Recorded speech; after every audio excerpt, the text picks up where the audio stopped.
Gertie the Dinosaur, Yeah. which I had seen already.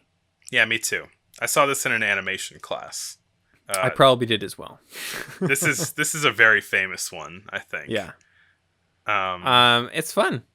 yeah. Uh, this one was originally a vaudeville act. Before it was a film version. Mm. Um, and uh, so it was just built out of this animation that Winsor McCay spent about half a year making of a dinosaur doing various tricks and such as raising one leg or the other leg or taking a bow, that kind of thing.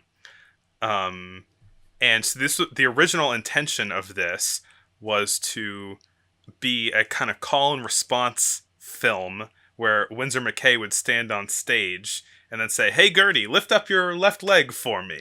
And then the animated dinosaur would lift up its leg and the audience would ooh and ah.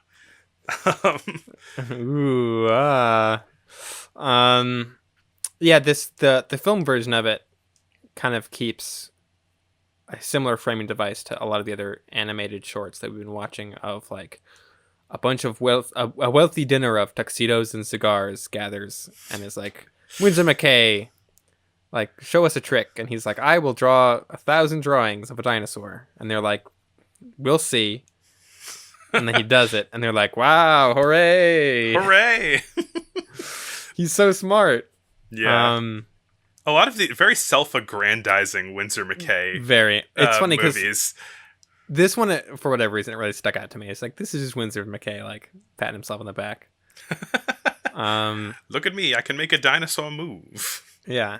I do like how much personality comes through the animation of Gertie. Yeah. I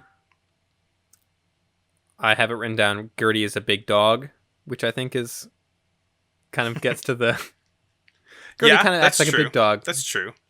It's funny, it's definitely more character in the animation than we've seen in pretty much anything so far. But because it's using this technique or because it doesn't want Gertie to look dead, right? It's not having Gertie like ever stand still. Mm-hmm. And so at all moments where Gertie is supposed to just be kind of idle, she's kind of just bobbing back and forth from one key pose to another key pose. And it's to a degree that it's kind of like weird and distracting. And it almost makes her seem like a bit more of an automaton than if she had just like stood still, you know?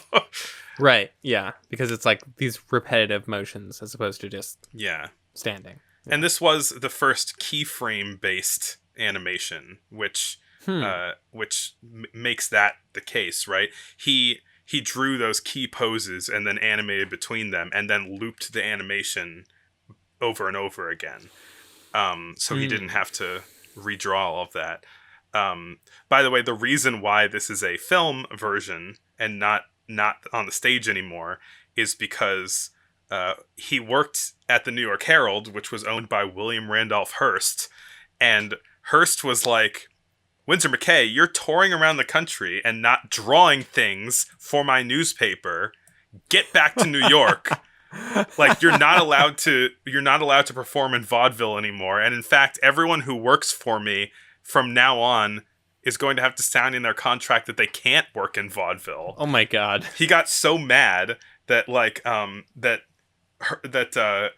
McCay was going on tour doing this stage show with Gertie the Dinosaur that he said, you can't do that, come back to New York.